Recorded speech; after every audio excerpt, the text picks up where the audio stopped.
Olá, estamos dando início a mais um programa Debates Le Monde Diplomatique Brasil, uma iniciativa do jornal Le Monde Diplomatique Brasil, em parceria com a TV PUC, com o canal universitário e com a TVT, a TV dos Trabalhadores. Nós vamos tratar hoje dos crimes de ódio no contexto eleitoral. Nós estamos assistindo uma conjuntura se polarizar, se tornar mais radical, a extrema-direita fazer ataques físicos aos seus opositores, e nós precisamos compreender a dimensão desse processo todo de incitação ao ódio, não é isso? E o que vai acontecer nesse contexto eleitoral a partir daí.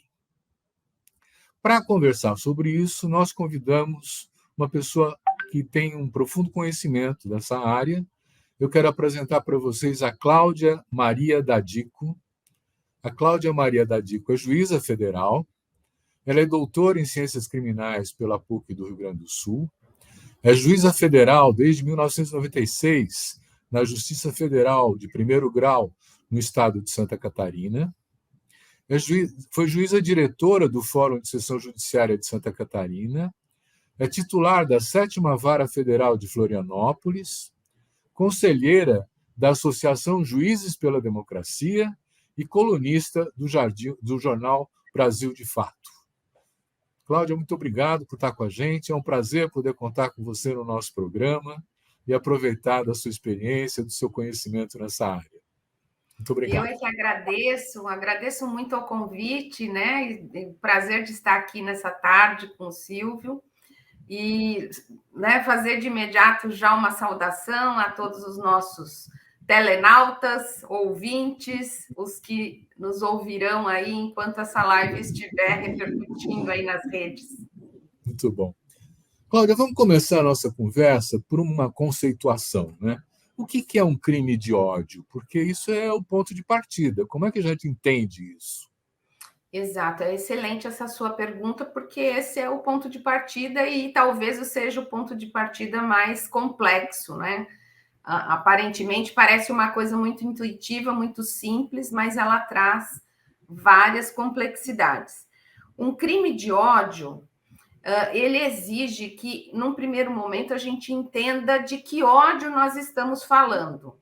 Quando a gente fala em crime de ódio, discurso de ódio, grupo de ódio, hoje em dia a gente tem até games de ódio, né? Que ódio é esse? É um sentimento? É uma emoção? É uma pulsão? Né? Será que isso se enquadraria naquilo que a gente fala, né? Ah, eu odeio isso, eu odeio fulano quando ele fala tal coisa, eu odeio, né? Então, na verdade, para a gente falar em crime de ódio, num primeiro momento, a gente tem que saber de que ódio a gente está falando, o que é, afinal de contas, esse ódio. Toda vez que a gente tenta colocar esse ódio dentro de uma moldura muito individualizante, dentro desse esquema de fulano odeia ciclano, né, nós podemos ter algumas respostas, mas essas respostas, em geral, vão ser respostas um pouco limitadas. Quando eu estudei os crimes de ódio, né, crime já é um conceito do direito, então o direito tem que lidar com esse conceito do ódio. Quando o direito lança, né, os seus olhos sobre o ódio e tenta colocar dentro dessa moldura muito individualizante, muito restrita, ele tem dificuldades. Ele incide, né, num modelo ou num tipo de categorização que pode dar respostas muito insatisfatórias, como se fossem verdadeiras caricaturas. Então, é necessário que a gente retroceda um pouquinho, dê alguns passos atrás, para contemplar o ódio numa moldura um pouco mais ampla. Por isso que eu, né, nas minhas pesquisas, me vali muito mais do referencial, por exemplo, da filosofia política, que vai entender, de acordo com alguns estudiosos aí dessa área do saber, que o ódio, ele é até mesmo um elemento que constitui o próprio Estado. Quando o Estado se constitui, né, a partir ali das disputas de poder e se estabelece como um mecanismo de poder, ele vai se estruturar a partir da ideia de uma hegemonia de uma determinada categoria, de um determinado grupo. Esse grupo que vai dar um ideal, né, do que seja aceito, do que seja normal, né, aquilo que a gente chama de normalização, já é uma ideia por si só excludente. Já é uma ideia que vai categorizar, hierarquizar os seres humanos a partir de determinados critérios e já vai trazer dentro dela a própria ideia do ódio em relação ao diferente, em relação àquilo que não é o hegemônico, né? Então, né, tentando simplificar muito, mas a ideia é essa. E para nós que estamos aqui no Sul Global, né, a gente ainda tem que trazer a questão da colonialidade. Então, o ódio, ele também foi um mecanismo a serviço aí do estabelecimento das relações de poder no âmbito colonial, né? Então, para nós aqui, o ódio também foi necessário para que a gente chegasse onde a gente chegou. Um Brasil com 400 anos de escravidão, né? Um Brasil aí que é legado do genocídio indígena, ele já tem o ódio no seu DNA, vamos dizer assim. Né? Quer dizer, Então, você tá lembrando a gente de que o Estado, não é? Ele é controlado por uma classe dominante que impõe a sua vontade e faz as discriminações suficientes para colocar os outros em segunda categoria, né? Quer dizer, não existe, quer dizer que não existe um Estado bonzinho? não. Quando falamos em Estado, né, já estamos falando em algo que embute dentro dele a ideia de ódio, né? Uma ideia de uma categorização, né, de determinados grupos e uma hierarquização de seres humanos numa escala de subordinação. A ideia de Estado já traz em si a ideia de subordinação e, portanto, de exclusão, né? E se, né, formos aí ler alguns autores mais, enfim, mais contemporâneos, como, por exemplo, Achille Mbembe, né? O Mbembe vai dizer ali, né, que o Estado, ele se constitui a partir de políticas de inimizade. Isso é inerente à própria ideia de Estado, você já atribuir a determinados seres humanos um etiquetamento, uma hierarquização e uma necessária exclusão, e em casos muito extremos, até o próprio extermínio, né, de determinados grupos classificados, muitas vezes por etnia, por raça, por preferências religiosas, por orientação sexual, enfim, né? Grupos que são, de certa forma, dissonantes desse ideal hegemônico. Então, você está trazendo uma ideia muito importante, né? De que os crimes de ódio eles não ocorrem nesse momento eleitoral. Eles estão presentes na história do Brasil desde a Constituição do Estado, né? exato. Agora, para mim fica contraditório. Como é que o Estado pode fazer um crime? Pois é, na verdade, existe a ideia do próprio Estado praticando o crime, mas existe também a ideia daquele Estado, né, ou das instituições, ou dos dispositivos que se estruturam dentro do Estado, ou mesmo dentro de uma sociabilidade, né, que vão naturalizar, que vão tornar essa ideia dos crimes de ódio uma coisa banal, né? Ao, por exemplo, não punir determinadas condutas, ou ao não, nem mesmo classificar determinadas condutas como crimes, né? A gente pode dizer aí que a gente está dentro de uma ordem estatal que, de certa forma, também, né, colabora e faz com que esse ódio se reproduza ao naturalizá-lo, né? Agora, existem episódios em que o próprio Estado, vamos dizer, né, os próprios dirigentes realmente vão praticar determinadas condutas, mas isso aí já exige uma outra configuração, né? Então, quer dizer, quando você diz autoridades do Estado podem praticar crime de ódio também, quer dizer, nós estamos imaginando o crime como uma transgressão da pessoa que está ocupando esse espaço, né? Agora, quando uma instituição, como a Polícia Militar, por exemplo, executa jovens negros, pobres da periferia, isso é um crime institucional? A gente poderia chamar assim? A gente pode colocar isso dentro de uma categoria que é muito bem explicitada, já citei aqui o MIBEMB, né? Mas existem outros referenciais teóricos, a gente pode muito bem colocar isso como uma necropolítica. Então, podemos colocar, por exemplo, a polícia militar, né, dentro de um aparato em que a função institucional dela, se ela não for reformulada, se ela não for repensada, se ela não for, de certa forma, desconstituída para atuar de forma diferente, se ela atuar de forma impensada, de forma inercial, ela vai estar programada para agir de acordo com essas finalidades necropolíticas. Por isso que, né, o que eu estou dizendo? Quando nós enxergamos o ódio como um elemento constitutivo do Estado e de todas as relações de poder que se estabelecem dentro da moldura estatal, isso quer dizer que se a gente não fizer um esforço, primeiro de se conscientizar disso, de olhar, né? E muitas vezes esse esforço de olhar é um esforço incômodo, é constrangedor às vezes. Você se vê, né, como sendo um agente reprodutor do ódio. E nós somos. Então, isso exige também de cada um de nós um esforço para a gente também se autoexaminar, né? Mas o que eu estou dizendo é que se tudo funciona como programado, e a gente não para um pouco para pensar, olha, vamos repensar isso, vamos reprogramar esse funcionamento, vamos pensar em discriminação institucional, vamos pensar no ódio numa dimensão estrutural, numa dimensão institucional, vamos fazer um debate, vamos reformular nossas práticas, né? Se nós não fizermos esse esforço enquanto sociedade, o ódio vai continuar fazendo ali o que ele sempre foi programado para fazer, né?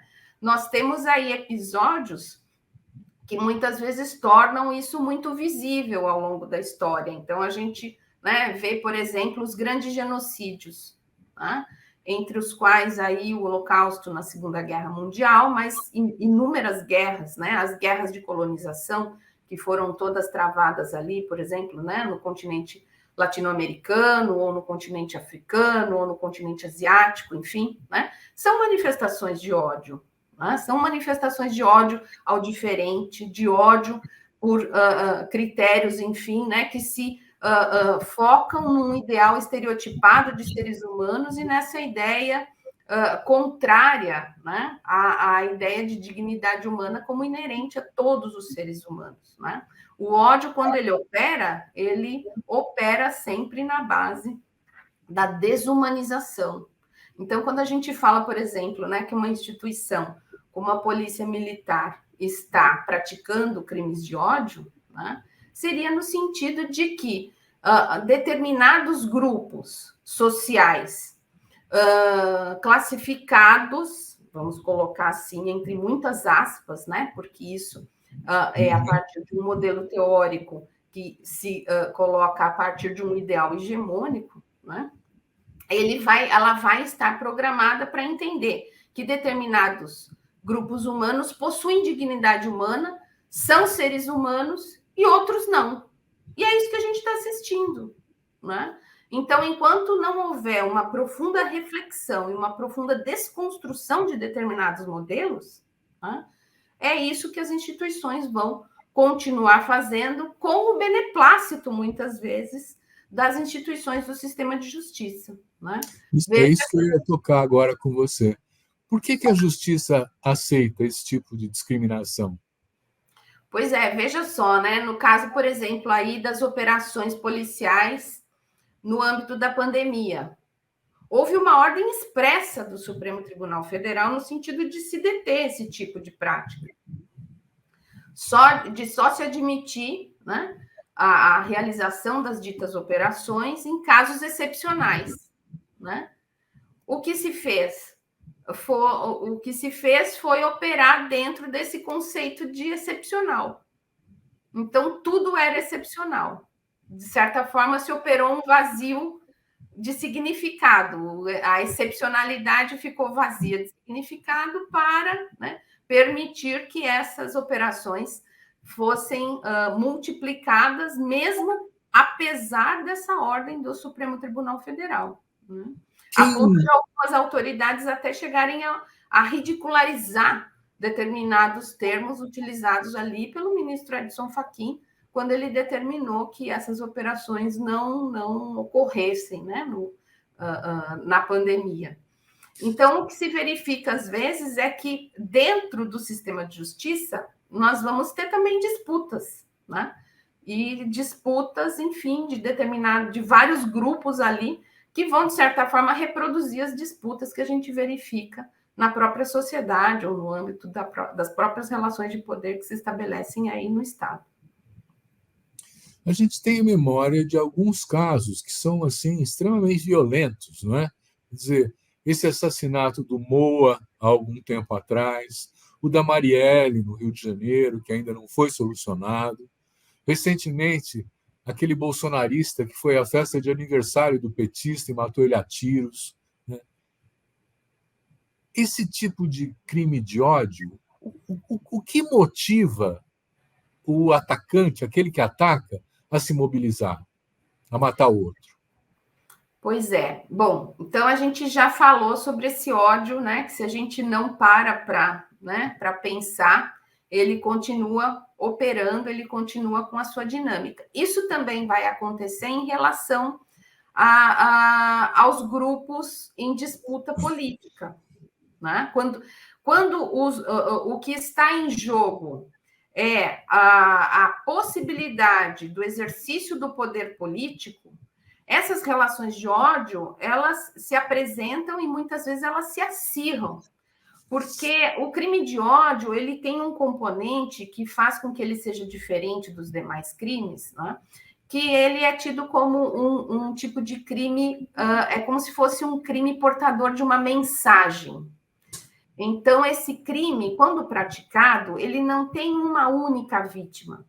Né? Então, quando pensamos, por exemplo, no assassinato de Marielle Franco, dentro dessa moldura dos crimes de ódio, né, ele já seria grave o suficiente se a gente pensasse na Marielle enquanto uma vítima individual. Mas ele transcende a vítima individual, porque, na verdade, o objetivo dos crimes de ódio, ou a dinâmica do crime de ódio, é mandar um recado, é mandar uma mensagem para aquele grupo ao qual pertence aquela determinada vítima. Então, é como se, ao praticar esse determinado crime, o ofensor ou, né, a pessoa que o pratica quisesse também mandar um crime para todo o grupo do qual essa vítima é pertencente. Né? Então, é como se você dissesse, olha, mulheres negras, lésbicas, não se atrevam a entrar na política, porque o lugar de vocês não é na política. Então, é como se, ao praticar essa prática criminosa, é como se ela sinalizasse que determinadas pessoas não têm o direito, né, a ocupar determinadas posições ou determinadas relações de poder na sociedade. Então, se a gente for pensar, por exemplo, né, trazendo aqui um exemplo, mas a gente tem vários. Se fosse pensar, por exemplo, na época dos linchamentos, ali no final do século XIX, início do século XX, nos Estados Unidos, no sul dos Estados Unidos, quando os negros recém-libertos estavam ali procurando seus lugares, tanto de moradia, quanto de trabalho, quanto de inserção no sistema de ensino, por exemplo. Né? Os crimes que se estabeleceram ali foram crimes horríveis, né? De uma brutalidade muito exacerbada e, em geral, eram crimes praticados de uma forma espetacular, né? De uma forma a dar muita visibilidade àquele corpo, né? Ou aquela mutilação, enfim. Então, esses crimes, eles transcendem muito a própria vítima, porque eles têm essa finalidade de silenciamento, eles têm essa finalidade de manter as hierarquias de poder estabelecidas num determinado contexto de tempo e lugar históricos, né? Quer dizer, eu estou entendendo que o crime em si ele já é um horror, mas ele é também uma mensagem, como você Uma diz, né? mensagem, É uma exatamente. mensagem de impor o medo, né? É isso, É para exatamente. inibir a ação do outro. É para inibir que a pessoa. É como se esse crime fosse um crime, um instrumento de manutenção de determinadas relações de subordinação. Né? Então, é como Ah, se, com o crime, você quisesse dizer: olha, o seu lugar não é esse. Então, por exemplo, quando a gente traz isso para o contexto eleitoral, né? E você, né, a partir, por exemplo, tem aqui o relatório elaborado pela Terra de Direitos e Instituto Justiça Global. Eles fizeram um relatório maravilhoso sobre violência política e eleitoral no Brasil. então, o que é mesmo que a Terra de Direito estava fazendo? Pois então, eles fizeram uma pesquisa muito interessante sobre as ocorrências de violência política e eleitoral no Brasil nos anos entre 2016 e 2021, né? E é um relatório extremamente completo, muito bem elaborado, né? Em que se examinaram se separaram as ocorrências por variáveis e critérios relacionados a sexo, gênero, raça, orientação política e também, né, as modalidades de violência. Então, uma violência que se situa mais no campo do discurso, ou uma violência que realmente já se traduziu em algum ato físico, de violência física, ou alguma ameaça, uso de armas, enfim. Então, é um relatório que eu recomendo muito a leitura, né? Se chama Violência Política e Eleitoral no Brasil, né? Instituto Terra de Direitos e Justiça Global. E dentre os vários achados dessa pesquisa, o que me pareceu assim muito importante para a gente trazer aqui para o leitor, né, para o nosso ouvinte do Le Monde, né, Diplomatique. O grupo com maior vitimização, né, em termos de crimes e discursos de ódio no contexto político eleitoral foram as mulheres e as mulheres negras. Né? Então, veja, você trouxe aqui o caso de Marielle Franco, né? Que é um caso extremamente emblemático nesse sentido. Né? Então, mulheres negras, e ainda a questão, por exemplo, da identidade de gênero ou a questão da orientação sexual. Né? Mulheres negras transexuais ou mulheres transexuais que ousam entrar na política, elas têm sofrido toda sorte de ameaças, toda sorte de violências. Né? Então, elas se constituem realmente um grupo, né, sobrevitimizado dentro desse contexto da violência política e da violência eleitoral. E aí a gente se pergunta por quê? Né? O que faz com que isso aconteça? Por que esses dados? Né? O que está por trás disso? Né? A única coisa que a gente pode pensar é exatamente nessa própria dinâmica dos crimes de ódio e do ódio como também um mecanismo de silenciamento. Um mecanismo de silenciamento, um mecanismo de manutenção das hierarquias. Não é à toa que a gente vê na nossa política brasileira atual um predomínio dos homens proprietários, brancos, né, de classe média ou de, né, com posses, enfim, a dominar o cenário tanto político parlamentar quanto político executivo, enfim, dos cargos majoritários. É muito mais difícil que se verifique aí mulheres e principalmente mulheres negras ou mulheres trans ou mulheres com orientação sexual não hegemônica. Quer dizer, Então, do jeito que você está colocando, eu diria assim, os crimes de ódio não vão parar com as eleições, depois das eleições. Né? não, Nós não. estamos tendo uma notícia boa, que são algumas bancadas que querem se formar no Congresso Nacional, que é a bancada indígena, que é a bancada do MST, que é, enfim, a bancada. Tem várias, né? Então, estão se organizando na defesa de direitos. Agora, esses grupinhos lá dentro do Congresso, que tem 80% de representação do empresariado, eles vão sofrer também, né? Por isso que é fundamental que isso seja uma construção coletiva, né? Eu acho que contra o ódio, somente a coletividade, a força coletiva, a força organizativa da coletividade pode se colocar, né? Eu não acredito em respostas individuais ou em respostas fragmentadas para esse fenômeno que é um fenômeno estrutural, assim como o racismo estrutural, como a homofobia, a transfobia, todas essas manifestações, né, que caracterizam aí a nossa sociabilidade e o nosso Estado moderno.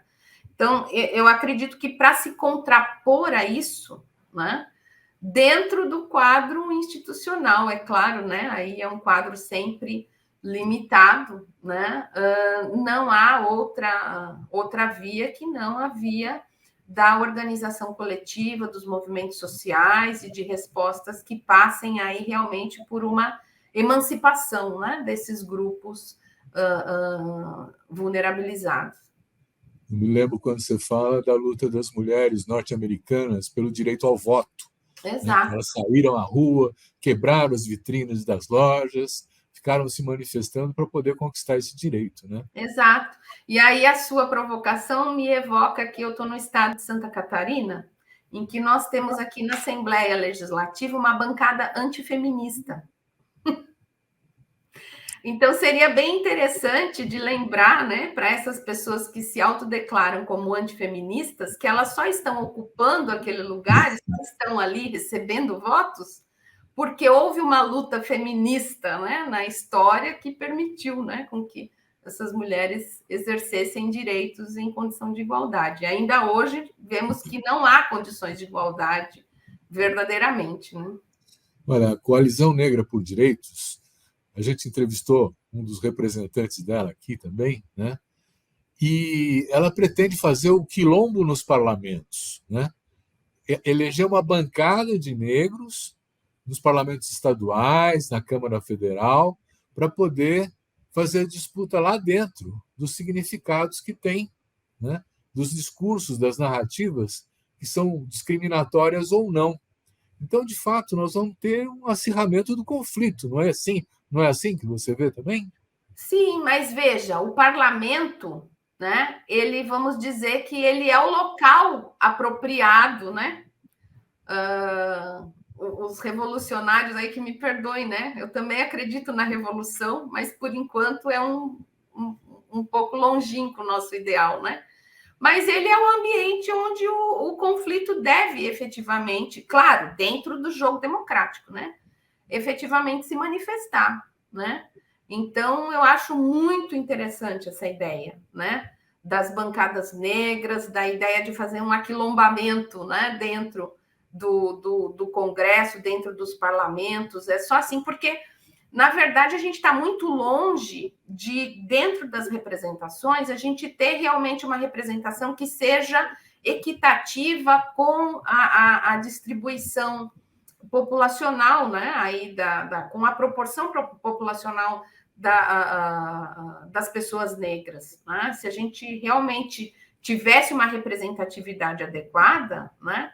Muito mais que a maioria dos parlamentares, dos assentos, né, no parlamento, deveriam ser ocupados por homens e mulheres negros, e a gente está muito distante disso, infelizmente. Né? Aí acaba o privilégio dos brancos, né?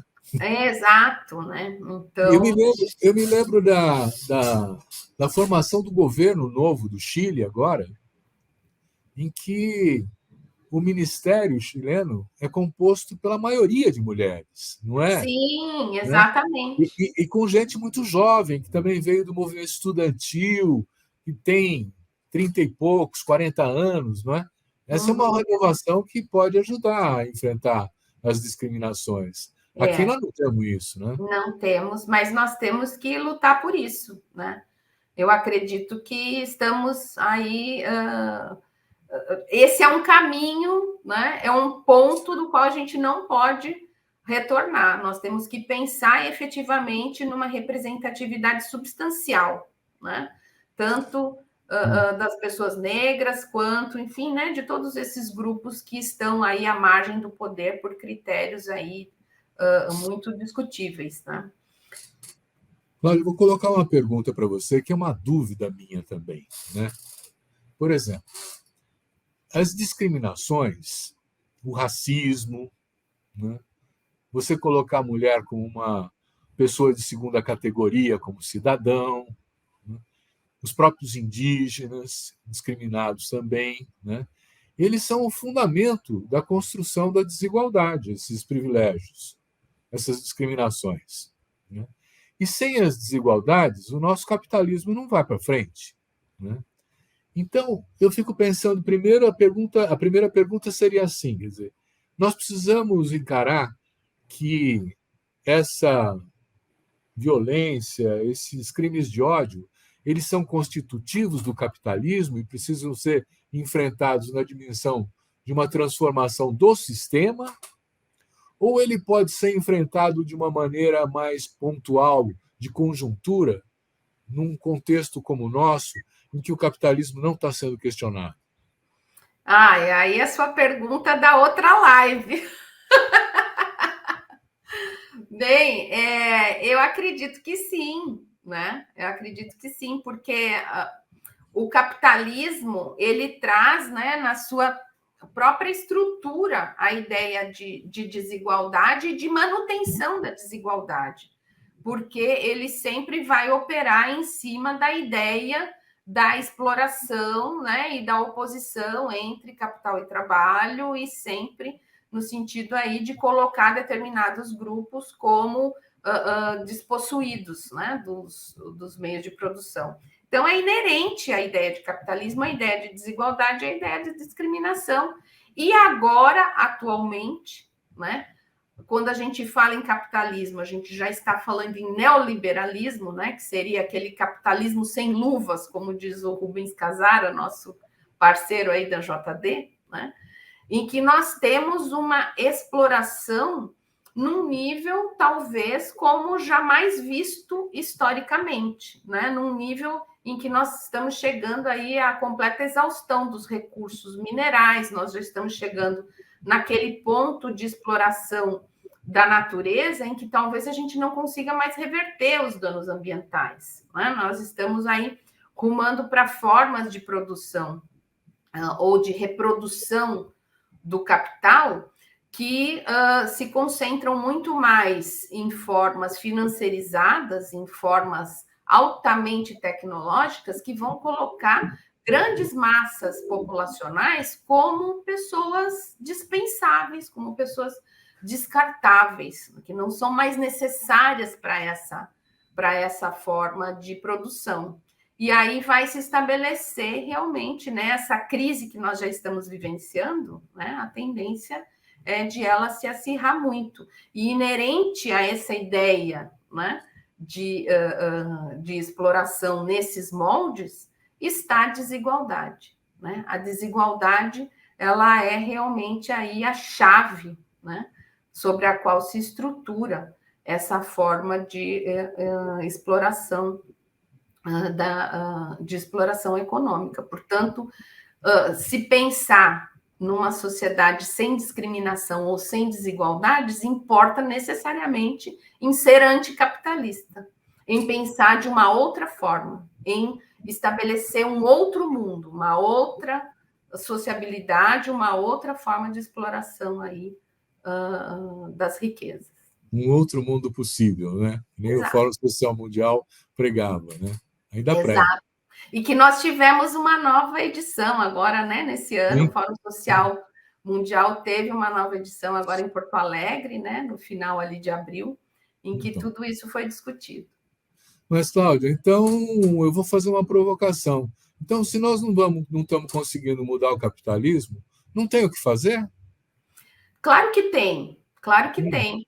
Né? Eu acredito que, assim, todas essas mudanças, né, por menores que elas sejam, né, elas se posicionam num sentido de vislumbrar aí uma mudança maior, né?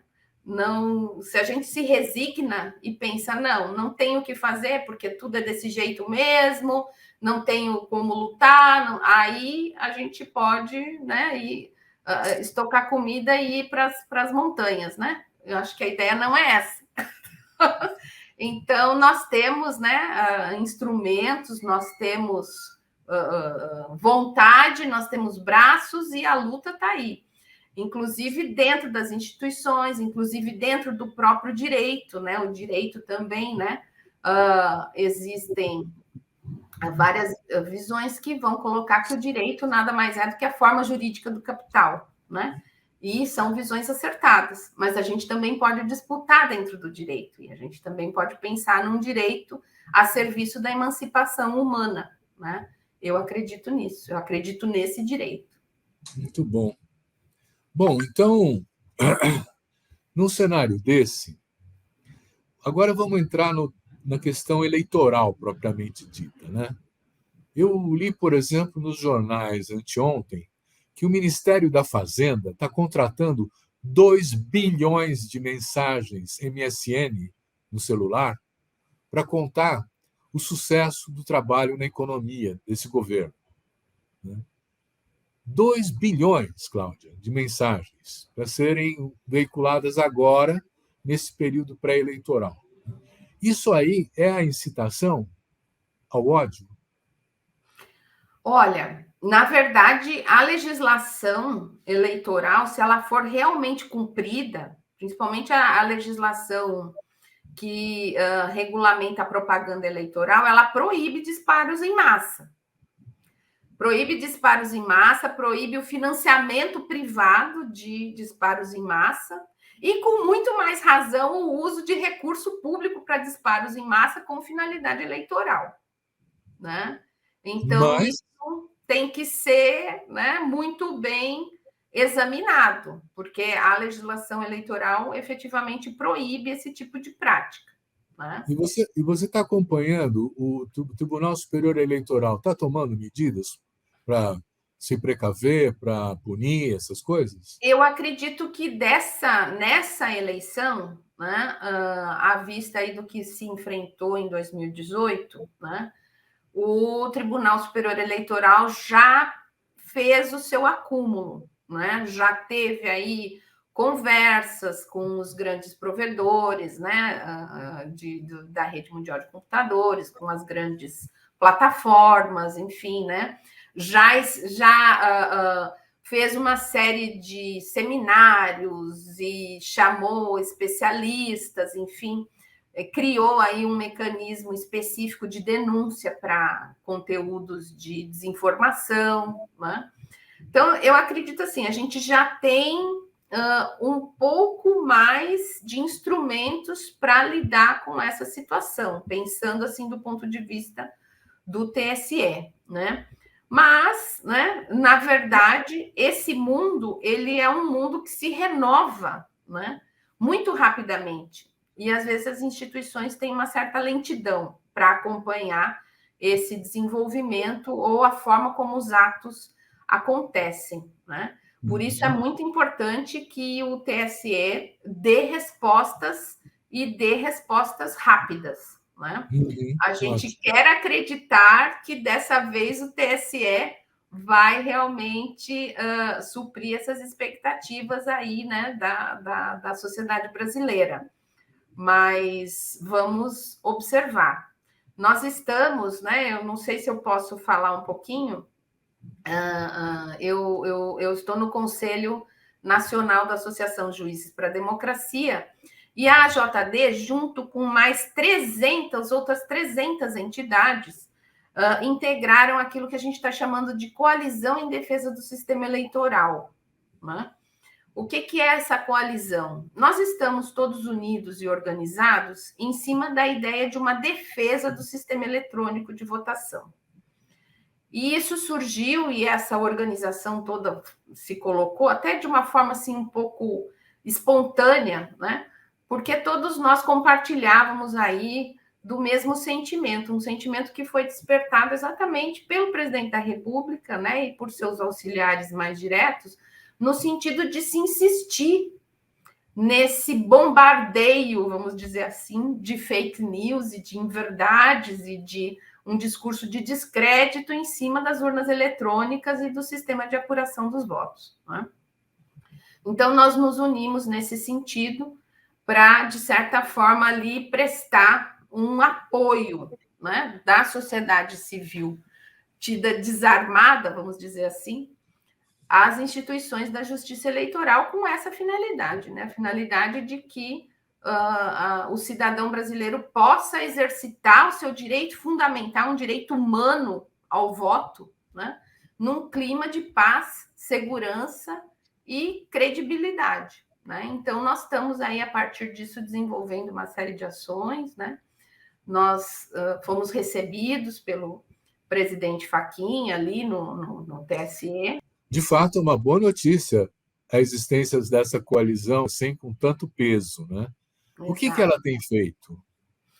Bem, então, assim, só para dizer, né, são mais de 300 entidades, né? Não dá para citar todas, mas a gente pode dizer, por exemplo, né, para se ter uma ideia da força da coalizão, nós estamos com todas as centrais sindicais, né, unidas em coalizão, nós estamos com representantes aí do mundo ecumênico, por exemplo, né, os cristãos, a CONIC, a Comissão Brasileira de Justiça e Paz, a Comissão Pastoral da Terra, enfim, né? Temos representantes de vários setores aí, profissionais, temos agora o pessoal também, os grupos em defesa dos direitos sexuais, né? O grupo Nuances ali de Porto Alegre, temos, enfim, né? São inúmeras as entidades que estão compondo essa coalizão. E uma das últimas ações que nós realizamos em conjunto foi exatamente apresentar ao Procurador-Geral da República, né, uma representação criminal em face do presidente Bolsonaro, por duas questões principais. A primeira, pela incitação à violência, né? Nós entendemos, por exemplo, que esse fato dramático que aconteceu em Foz do Iguaçu, que foi o assassinato do Marcelo Arruda, ele não pode ser entendido, aquilo que eu vinha falando no início da live, né? Ele não pode ser entendido dentro de um esquema de um crime comum, né? Da pessoa que foi lá invadir uma festa de aniversário e atirou no aniversariante sem razão, sem nenhum motivo. Havia um motivo, havia uma razão. Qual era a razão? Era o antagonismo político. E esse antagonismo, essa hostilidade, esse ódio político, ele foi alimentado exatamente por esses discursos, né, de ódio que estavam sendo incitados, enfim, pelo presidente da República há muitos anos. Desde que ele assumiu, já em sua campanha eleitoral, em 2018, ele praticou uma série de atos que a gente pode classificar como discursos de incitação à violência por razões políticas, quanto depois, ao longo aí da sua gestão, ao longo do seu mandato. Nós fizemos todo esse retrospecto ali na peça que nós entregamos ao PGR, e nós pedimos, em especial, que ele fosse investigado dentro dos moldes, é claro, do devido processo legal, com contraditório, ampla defesa, enfim, por fatos relacionados, entre outros, ao seu discurso na Avenida Paulista em 7 de setembro do ano passado, né? Quando, por exemplo, ele desafiou ali, ele, né, expressou que não mais atenderia, não mais obedeceria a ordens vindas, por exemplo, do ministro Alexandre Moraes, né? E que ele contava com o apoio dos seus seguidores para seguir nessa linha, enfim. Isso é um discurso de incitação à violência, né?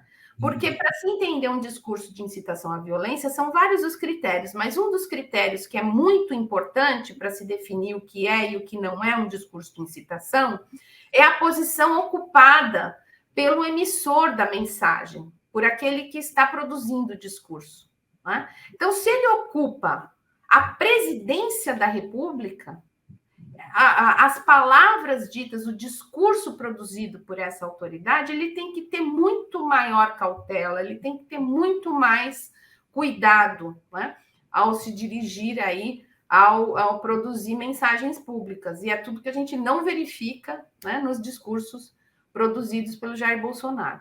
E o segundo capítulo da representação se voltou a um crime que foi recentemente criado, né, porque não sei, né, os nossos ouvintes devem estar por dentro, que a Lei de Segurança Nacional foi substituída agora, né, pela Lei dos Crimes contra o Estado Democrático de Direito, né?